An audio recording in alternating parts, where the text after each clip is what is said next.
Sir, ಈಗಾಗಲೇ ಒಂದು ಮೊನ್ನೆ ಜಮ್ಮು ಕಾಶ್ಮೀರದಲ್ಲಿ ನಡೆದಂತಹ ಒಂದಷ್ಟು ಇನ್ಸಿಡೆಂಟ್ ಇಂದ 26 ಮಂದಿ ಪ್ರಾಣ ಕಳ್ಕೊಂತಾರೆ. ಪಾಕಿಸ್ತಾನದ ಹುಟ್ಟನ್ನು ಅಡಗಿಸೋದಕ್ಕೆ ಈಗಾಗಲೇ ನಮ್ಮ ಭಾರತನು ಕೂಡ ಸಿದ್ಧವಾಗಿ ಇಟ್ಟು ಈಗಾಗಲೇ ದಾಳಿಯನ್ನು ಕೂಡ ಮಾಡಿದೆ, ಅದರಲ್ಲಿ ಯಶಸ್ವಿ ಕೂಡ ಆಗಿದೆ. ಸೊ ಸದ್ಯ ಪಾಕಿಸ್ತಾನ ಹಾಗೇನೆ ಭಾರತದ ವಾರ್ ಬಗ್ಗೆ ಜಗದೀಶ್ ಅವರ ಒಂದು ರಿಯಾಕ್ಷನ್ ಏನಿರುತ್ತೆ ಅಂತ? So definitely we are all ಆ ಪೇಟ್ರಿಯಟಿಸಮ್ ನಮ್ಮಲ್ಲೆಲ್ಲ ಇದೆ. ನಮ್ಮ ದೇಶ ಕಂಡ್ರೆ ನಮಗೆಲ್ಲ ಪ್ರೀತಿ ಆಗಿರುವಂತಹ ಅನಾಹುತ 26 ಜನ ಏನಿದೆ ಅದ್ರ ಬಗ್ಗೆ ತುಂಬಾ ನೋವಿದೆ. ಬಟ್ ಇದು ಪೊಲಿಟಿಕಲ್ ಮಾರ್ಕೆಟಿಂಗ್ ಆಗಬಾರ್ದು ಅಂತ ಒಂದೇ ಒಂದು ನನ್ನ ಕಳಕಳಿಗೆ ಮನವಿ. ಆಮೇಲೆ ಮಾಧ್ಯಮಗಳಲ್ಲಿ ಕಲರ್ 5-6 ಪೇಜ್ ನೋಡ್ತಾ ಇದ್ದೀವಿ. ಸೊ ನಮಗೆ as A being advocate, being A citizen, ನಂದೊಂದು ಡಿಮ್ಯಾಂಡ್ ಏನು ಅಂತಂದ್ರೆ, ಕೇಂದ್ರ ಸರ್ಕಾರದ ಡಿಫೆನ್ಸ್ ಮಿನಿಸ್ಟ್ರಿ ಪಾಕಿಸ್ತಾನದ ವಿರುದ್ಧ ಏನ್ ಕ್ರಮ ತಗೊಂಡಿದೆ, ಎಷ್ಟು ಪ್ಲೇನ್ ಹೋಯ್ತು, ಎಷ್ಟು ಡ್ರೋನ್ ಹೋಯ್ತು, ಎಷ್ಟು ಕ್ಯಾಶುಯಾಲಿಟೀಸ್ ಆಯಿತು, ಇದ್ರ ಬಗ್ಗೆ ಅಫಿಷಿಯಲ್ ಸ್ಟೇಟ್ಮೆಂಟ್ನ ಎಕ್ಸ್ಪೆಕ್ಟ್ ಮಾಡ್ತಾ ಇದ್ದೀನಿ. ಸೊ ಪೇಪರಲ್ಲಿ ಬರೆಯೋದನ್ನ ನಾನು I don't take it very seriously. ನನ್ನ personal opinion, let the defence ministry ಒಂದು ಅಫಿಷಿಯಲ್ ಸ್ಟೇಟ್ಮೆಂಟ್ ಅನ್ನ ಈ ಒಂದು ವಾರ್ ಬಗ್ಗೆ, ಆಗಿರುವಂತ ಕ್ರಮದ ಬಗ್ಗೆ, ಆಗಿರುವ ಅನಾಹುತನೋ ಅಥವಾ ಒಳ್ಳೇದು ಕೆಟ್ಟದ ಬಗ್ಗೆ ಅಫಿಷಿಯಲ್ ಸ್ಟೇಟ್ಮೆಂಟ್ ಕೊಟ್ರೆ ನಾವು ಸ್ವೀಕಾರ ಮಾಡೋಕ್ಕೆ ರೆಡಿ ಇದೀವಿ ಸರ್. ಅದರ್ವೈಸ್ ಈ ಪೇಪರಲ್ಲಿ ವಾರು ನನಗೇನೋ ಸರಿ ಅಂತ ಅನಿಸ್ತಾ ಇಲ್ಲ ಸರ್. ಯಾಕಂದ್ರೆ ಪೇಪರ್ ಅವರು ಬರೀಲಿ, ಬಟ್ ಬರಿತಾ ಡಿಫೆನ್ಸ್ ಸೀಕ್ರೆಟ್ಗಳನ್ನೆಲ್ಲ ಪೇಪರ್ ಮೂಲಕ ಬಿದಿ ತಗೊಂಡ್ಬಂದು ವಿರೋಧಿ ದೇಶಗಳ ಸ್ಪೈಗಳಿಡ್ತಾರೆ. ಆ ಮಾಹಿತಿಗಳು ವಿರೋಧ ದೇಶಕ್ಕೆ ಲೀಕ್ ಆಗುತ್ತೆ. ಎಷ್ಟರ ಮಟ್ಟಿಗೆ ಪೇಪರ್ ಅವರು ಬರಿತಾ ಇರೋದು ನಮ್ಮ ಭಾರತ ದೇಶಕ್ಕೆ ಒಳ್ಳೇದಾಗತ್ತೆ ಅನ್ನೋದು ಒಂದು ದೊಡ್ಡ ಪ್ರಶ್ನೆ.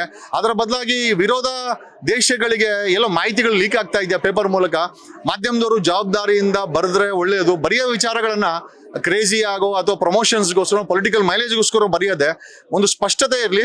ಆಮೇಲೆ ಬರೆಯೋಕ್ಕೆ ಮುಂಚೆ ಕೇಂದ್ರ ಡಿಫೆನ್ಸ್ ಮಿನಿಸ್ಟ್ರಿಯಿಂದ ಅಫಿಷಿಯಲ್ ಸ್ಟೇಟ್ಮೆಂಟ್ ತಗೊಂಡು ಬರೆದ್ರೆ ನಿಮಗೂ ಗೌರವ, ನಮಗೂ ಗೌರವ, ಓದೋರಿಗೆ ನಮಗೂ ಗೌರವ. ದೇಶದ ಭದ್ರತಾ ವಿಚಾರ, ಅದರಿಂದ ನಾವ್ಯಾರು ತಮಾಷೆ ಮಾಡಬಾರ್ದು. ಅಕಸ್ಮಾತ್ ನೀವು ಗೊತ್ತಿಲ್ದಿರೋ ವಿತೌಟ್ ಅಫಿಷಿಯಲ್ ಸ್ಟೇಟ್ಮೆಂಟ್ ನೀವು ಬರಿತಾ ಇದ್ರೆ ಅದು ವಿರೋಧಿ ದೇಶಗಳ ಅಥವಾ ವಿರೋಧಿಗಳ ಕೈಗೆ ಅದು ಆಹಾರ ಆಗುತ್ತೆ. ಎಲ್ಲೋ ಒಂದು ಕಡೆ ಭಾರತ ದೇಶ ವೀಕ್ ಆಗಬಾರದು ಅನ್ನೋ ಒಂದು ಉದ್ದೇಶದಿಂದ ಈ ಸ್ಟೇಟ್ಮೆಂಟ್ ಅನ್ನ ಹೇಳ್ತಾ ಇದ್ದೀನಿ ಸರ್. That's all. ಇನ್ನೊಂದು, ಪಾಕಿಸ್ತಾನ ಕದನ ವಿರಾಮಕ್ಕೆ ಬ್ರೇಕ್ ಹಾಕಿದೆ, ಇನ್ನೊಂದು ಕದನ ವಿರಾಮದ ಒಂದಷ್ಟು ರೂಲ್ಸ್ ಅನ್ನು ಕೂಡ ಬ್ರೇಕ್ ಹಾಕಿದೆ ಅಂತ. ಬಿಕಾಸ್ ಯಾಕಂತಂದ್ರೆ ಉಲ್ಲಂಘನೆ ಮಾಡಿದೆ ಅನ್ನುವಂತ ಒಂದಷ್ಟು ಸಾಕಷ್ಟು ವಿಚಾರಗಳು ಕೂಡ ಸದ್ದು ಮಾಡ್ತಿದೆ. ಸೊ ಅದ್ರ ಬಗ್ಗೆ ಏನ್ ಮಾಡ್ತೀರಾ? ನನ್ಗೆ ಒನ್ಸ್ ಅಗೈನ್ ಸರ್, ಕದನ ವಿರಾಮದ ಬಗ್ಗೆ ಪೇಪರ್ ಅಲ್ಲಿ ಬರ್ದಿದ್ದಾರೆ ಹೊರತು there is no official statement from defence ministry. Defence ಮಿನಿಸ್ಟ್ರಿಯಿಂದ ಅಫಿಷಿಯಲ್ ಸ್ಟೇಟ್ಮೆಂಟ್ ಬರೋವರೆಗೂ ಈ ಎಲ್ಲಾ ಪತ್ರಿಕೆಗಳು ಬರ್ತಾ ಇರುವಂತಹ ವಿಚಾರಗಳು ಜಸ್ಟ್ ಅದು ಇನ್ಫಾರ್ಮೇಶನ್ ಅಂತ ಹೇಳಕ್, ಅಥೆಂಟಿಕೇಟ್ ಇನ್ಫಾರ್ಮೇಶನ್ ಅಂತ ನಾವು ಹೇಳಲಿಕ್ಕೆ ಆಗಲ್ಲ ಸರ್. ನಾವೇನೋ ಬರ್ಕೊಂಡ್ವಿ ಅಂತಂದ್ರೆ it's not an authenticate information. ಈ ಕದನ ವಿರಾಮದ ಬಗ್ಗೆನೂ ಅಷ್ಟೇನೆ, ಅಕಸ್ಮಾತ್ ಕದನ ವಿರಾಮ ಆಗಿದ್ರೆ, ಒಬ್ರಿಗೊಬ್ರು ಒಪ್ಪಂದ ಆಗಿತ್ತು ಅಂತಂದ್ರೆ, let there be a official statement from defence ministry ಅಥವಾ one of the arm forces ಅವ್ರು ಯಾರಾದ್ರೂ ಕೂತ್ಕೊಂಡು ಇದ್ರ ಬಗ್ಗೆ I think they can brief the media. And ಇದು ನಮ್ಮ ಹಕ್ಕು. ದೇಶದ ಭದ್ರತಾ ವಿಚಾರದಿಂದ ಕೇಂದ್ರ ಸರ್ಕಾರದ ಡಿಫೆನ್ಸ್ ಮಿನಿಸ್ಟ್ರಿ ಇದನ್ನ ಬ್ರೀಫ್ ಮಾಡಬೇಕು. ನಮ್ಗೆ ಕೇಳುವಂತ ಹಕ್ಕಿದೆ. They have to do it. ಯಾಕೆ ಮಾಡ್ತಾ ಇಲ್ಲ ಅನ್ನೋದೇ ಒಂದು ದೊಡ್ಡ ಪ್ರಶ್ನೆ ಸರ್. ಯಾಕೆ ಮಾಡ್ತಾ ಇಲ್ಲ, ಇಲ್ಲಿವರೆಗೆ ಯಾಕೆ ಪೆಂಡಿಂಗ್ ಇದೆ? ಮಾಧ್ಯಮಗಳು ಊಹಾಪೋಹಗಳಲ್ಲಿ ಯಾಕೆ ಈ ಆರ್ಟಿಕಲ್ಸ್ ಬರಿತಾ ಇದೆ ಅಂತ ಕೂಡ ನನಗೆ ಅದ್ರ ಮೇಲೆ ಕೂಡ ಅನುಮಾನ ಇದೆ ಸರ್.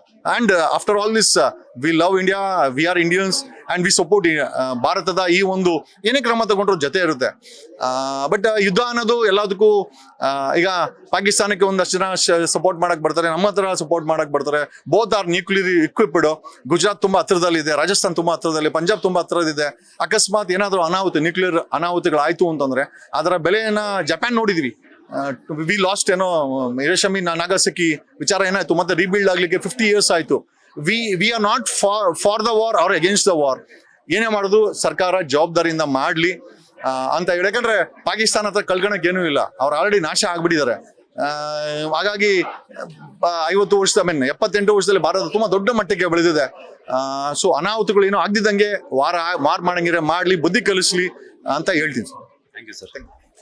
ಇದಾಗಿತ್ತು ಬಿಗ್ ಬಾಸ್ ಖ್ಯಾತಿಯ ಲಾಯರ್ ಜಗದೀಶ್ ಅವರ ಮಾತು. ಕ್ಯಾಮರಾ ಪರ್ಸನ್ ರಾಘವೇಂದ್ರ ಸ್ವಾಮಿ ಜೊತೆ Manjunath Srinivas, boss TV Kannada, Bengaluru. Latest ಹಾಗೂ ಇಂಟ್ರೆಸ್ಟಿಂಗ್ ಸುದ್ದಿಗಳಿಗಾಗಿ ಬಾಸ್ ಟಿವಿ ಕನ್ನಡ ಚಾನೆಲ್ನ ಸಬ್ಸ್ಕ್ರೈಬ್ ಮಾಡಿ. ಹಾಗೆಯೇ ಬೆಲ್ ಐಕಾನ್ ಪ್ರೆಸ್ ಮಾಡಿ. ಇದರ ಜೊತೆಗೆ ಫೇಸ್ಬುಕ್, ಇನ್ಸ್ಟಾಗ್ರಾಮ್, ಎಕ್ಸ್ ನಲ್ಲೂ ಮಿಸ್ ಮಾಡದೆ ಫಾಲೋ ಮಾಡಿ.